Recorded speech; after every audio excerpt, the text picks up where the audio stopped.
Welcome to NMI's Payment Playbook podcast. NMI delivers powerful, scalable, embedded payment solutions for ISOs, software vendors, and payment professionals. This podcast offers thoughtful conversations to help you unlock growth, innovate fearlessly, and thrive in the payments landscape. NMI, powering endless possibilities in payments. Hi, everyone, and welcome to NMI's Payment Playbook podcast. I'm Greg Myers, the host of the show. And on today's episode, our special guest is Vijay, Sondhi, the CEO here at NMI. And this is the second episode in our three-part series on how consumers influence the payments ecosystem. As a quick reminder, in the first episode in the series, I spoke with Tiffany Johnson about how Gen Z and Millennials are influencing the payment ecosystem. So I suggest you go out and take a listen to that episode as well. Today, we're going to be discussing how Gen Z and Millennials are influencing payments technology. So we're going to look at things like mobile, AI, biometrics, and a few other trends that are driven by the desire for this frictionless commerce that we talk about. So Vijay, welcome to the show. Thanks so much for having me, Greg. So if you don't mind, tell our audience a little bit about yourself and your background. Sure. I'm the CEO of NMI. We are an embedded payments infrastructure company. That's a mouthful, but essentially what we do is we provide connectivity to hundreds of banks and processors so that our partners can enable their merchants to take payments. And I've been in this space, which is now fondly called financial technology, for probably over 2 decades. And I'm super passionate about the intersection of innovation, technology, and financial services payments specifically. So love the topic. Super happy to be here. Great. Well, just to level set with the audience, we've defined Gen Zers as those between the age of 12 and 27, and Millennials as those between 28 and 43. So before we talk about the technology specifically, if you don't mind, can you speak to some of the characteristics and expectations that these consumer groups have when it comes to payments? So millennials, with that age definition, 28 to 43, by definition, were around when there was no iPhone. So they actually remember a pre-iPhone era, whereas the Gen Zers don't. They have basically been born in the crib practically with an iPad as a pacifying babysitter device, all the way through to getting their first phone. So that is a big difference with those two groups. Okay, and let's go ahead and talk about the technology. And what I'd like to do is kind of break it up into 3 areas: how they pay, biometrics, and AI, which of course I think we could do a full episode just on AI, and hopefully maybe we'll do that in the future. But let's start with the technology that these groups want to pay with. So can you speak to some trends around mobile and digital payments and the different payment methods, and even maybe BNPL? Can you just give us an overview there? Sure. Let's start with physical payments, which is using the good old credit card that's in a wallet. And those are 2 words that are probably very foreign to Gen Zers. They tend not to have what we would remember as physical wallets, these thick things that had, checkbooks and bulging cash and coins. And then we added cards. We thought that was modern.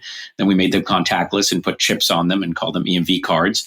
They are just thinking of today, the phone being the wallet. So when you say the word wallet, they think of digital wallet, PayPal, Venmo, Apple Wallet, Google Wallet.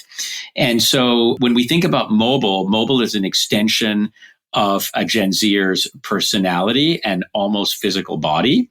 And I would say that millennials sort of celebrate that as well, maybe not quite as take it that much for granted, but clearly the mobile and the digital is the only way they want to pay. They are not interested in the older swiping, dipping, tapping, or, goodness, God forbid, cash or check. Right.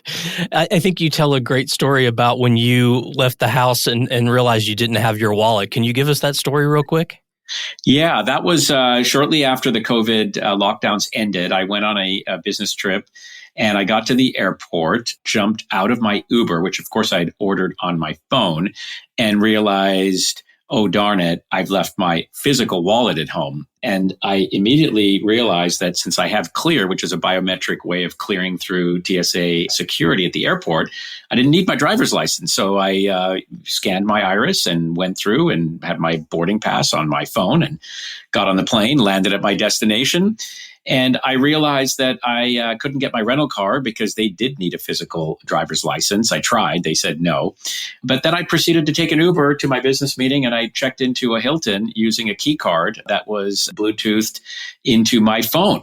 So it was a breakthrough for me. It was about 3 years ago because I realized that if the house is burning and you have a choice, can you take your keys, your wallet, your physical wallet, or your phone? Which one are you going to take? I think I know which one I'm going to take. Yeah, and I think that that's a great example of, I think, the way the Gen Zers think today, right? Everything is on that phone, like you said. I mean, every aspect of their lives. And, when we tie that into the frictionless commerce side, I feel like there's a generation there that if there's friction, they just go somewhere else. I mean, they're just going to get if it's a website or an app or whatever, they're going to go somewhere else almost immediately. Yeah, one of the things that our research has done around the Gen Zers is that the word friction doesn't enter in their vocabulary, and they are also not brand loyal. So they will not go out of their way to accommodate a complex checkout flow, which has a payment method that they may not like. They may even have it. They just don't prefer it. They will immediately flip to the next brand where the payment experience is the one which is more native for them. So that's a big change for many of the folks listening to this podcast, because before we would deliver the solutions that were easy for us in the payments industry to deliver, and consumers would adapt to us. That paradigm is flipped on its head. We now need to adapt to the payment experience that the consumer wants. Yeah, and let's wrap up this little section with maybe a little about BNPL, because I feel like there's a difference in the way the Gen Zers view that versus the way that, millennials see that. I don't know if it's a technology thing or not, but can you speak to that a little bit? Sure. Gen Zers clearly prefer BNPL to using the credit card line of credit. I think it's really ironic that the reason why we have the two phrases, credit card and debit card, is the credit card has a credit line attached to it and the debit card doesn't. But for some reason, Gen Zers feel that they are going to get gouged by the banks. I don't think they have a great perspective and view of banks as being, friendly members of society. That banks need to change that. And so therefore, they will love to use a credit card to get points and rewards and convenience, but they will never think of the credit card as having credit. They will instead go to a BNPL provider, which they feel provides appropriate disclosure. They feel it provides better interest rates. It usually does not. And they think it gives them more flexibility and transparency. So this is one of perception wins over reality. And our research has shown that if they do want to pay over time, it will be BNPL, not the credit line. Yeah. Okay. Well, let's talk about biometrics, because I think it's an interesting topic, especially within the payments ecosystem. And I don't feel like, as far as using biometrics to pay for things, I personally don't feel like it's taken off, although it's there. There are iris scans. There's now pay by hand, which is obviously increasing in popularity. But what are your views on biometrics? Where do you think it's heading, and how do you think these younger generations will embrace this technology? I'm super excited about biometrics. And the reason why is because biometrics are a far more secure and convenient method of authenticating, whether it is for payments or anything else that requires some sort of authentication, because there's no password to remember or forget or be guessed. There's no PIN, and there's no, God forbid again, a physical signature, which some merchants still require. They give you a pen and a piece of paper. It's amazing. And so I'm a very big fan of biometrics. However, the complexity with biometrics has to do with the privacy utility trade-off. And for Gen Zers and millennials, ironically, they are so digitally native and are very open to publishing all kinds of things that older generations would not online. They are very concerned about privacy. So I think before we tackle biometrics, we need to delve into privacy versus convenience, or privacy versus utility. Okay. Well, when you're talking to customers and partners and biometrics come up, like, what do you suggest they think about when it comes to that? So I think that the most important thing with biometrics is we talked about privacy. These have to be open loop, ubiquitous systems that are being run by trusted providers.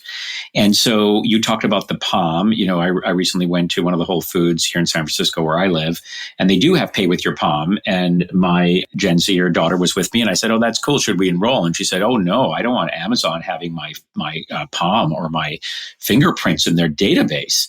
And so it got me thinking that a closed loop that only works for Amazon and they own Whole Foods is probably going to be tough to roll out. I think that the best way for biometrics to be rolled out is going to be with trusted brands like the Visas, the MasterCards, maybe the American Expresses, but these broad-based, open-loop, ubiquitous payment systems where people feel they don't have a stake in selling your information. I would think if Facebook or Google or some of these other folks who do sell your information, and actually that is their business model, are going to have a tough time. So we tell our customers, let's focus on the biometrics that are built into the phone, because people are very used to opening their, let's say, iPhone or Android phone with a Face ID or a fingerprint, because they perceive that as being with a trusted third party, or at least linked to the hardware on the phone and not in a database. Yeah. Okay. That makes a lot of sense. Well, let's turn to the last subject, AI. And, I don't have many conversations these days about payments without the topic coming up. But some of the several common use cases are things like fraud, customer service, marketing. But when it comes to payments specifically and tied to this younger generation, where do you see AI making the biggest impact? So AI clearly, as we see it today, is in its very early infancy. And what I believe is it's a little bit like when the motion picture was invented. One of the things that happened when they invented moving pictures, as they called it back then, was they went into the theater where a play was going on and they set the camera at a fixed position and they filmed the play. They didn't have the sound, and they basically did what they thought they would do themselves. They didn't think of, you could make a movie where you could splice together different scenes. You could have different camera angles. And so it took them years and years to realize that the motion picture and the movie was much more of a technology than just filming a play in a theater, which was just time shifting. I think AI is very similar. Right now, we are focusing and gravitating towards the items you mentioned, like fraud and marketing and security. But really, I think AI, we don't know how it's going to play out. My vision would be that AI can help us by intersecting with payments and financial management to really move towards what Gen Z is pushing us, which is a world in which we are spending our money on experiences, on changing the world to make it a better place and living a better life versus literally just balancing the checkbook and trying to accumulate material possessions. Yeah, I think that's a great way to think about it. Well, before we close out, if you don't mind, can you kind of summarize for us, give us a brief summary of kind of the key takeaways if you were talking to your partners and customers and others, that are stakeholders within NMI? Could you kind of give us a summary of what we talked about? I think the first thing to remember is that change is the only constant. And so the speed of change is also increasing like Moore's law with the clock speed of chips. So we should be ready to adapt as fast as we can. And what we try to tell our partners is, because we are a payments infrastructure company, you focus on your business, whether you're in the medical dental software space or you are an ISO that is servicing, let's say, field service, or the hospitality industry. Focus on that part of the business, on what is the best experience you can deliver where payments literally disappear. And we will make sure that we adopt the technology that goes into what I call leading edge, not bleeding edge. We don't want to adopt technology too early, but we don't want to adopt it too late. The second point I would say is closed loop solutions probably don't scale. So look to adopting the broader based, the Visas, the MasterCards, things that will touch all bank accounts versus a closed loop system. And that is where we focus on, rather than supporting, let's say, a Starbucks card only. We'll give you an open wallet from Apple or Google or someone else. And the last one is, remember that we are all millennials and we are all Gen Zers. So even though we talk about 68 million Americans are Gen Zers and they influence the trends, we actually follow what they do. So put yourself in those shoes of the Gen Zer and think like them, regardless of what age demographic you are serving or that you come from. I love that last point, putting yourself in the shoes of the Gen Zers. I think we could all learn a lot from doing that. Well, Vijay, thank you so much for your time today. I know you're very busy, so thank you so much for being on the show today. I appreciate it, Greg. And we love what you do here with the podcast series. Keep doing it. And we love participating. And I want to just say we have a ton of gratitude for all of our partners and customers and everyone in the ecosystem that makes this the best industry to work in anywhere in the world, from my perspective. Great. Well, everyone listening, please join us next time for our third episode in our series on how consumers influence the payments ecosystem. And thanks for listening. Thank you for tuning in to NMI's Payment Playbook podcast. To subscribe or learn more about our flexible, modular approach to embedded payment solutions, visit nmi.com/resources/podcasts.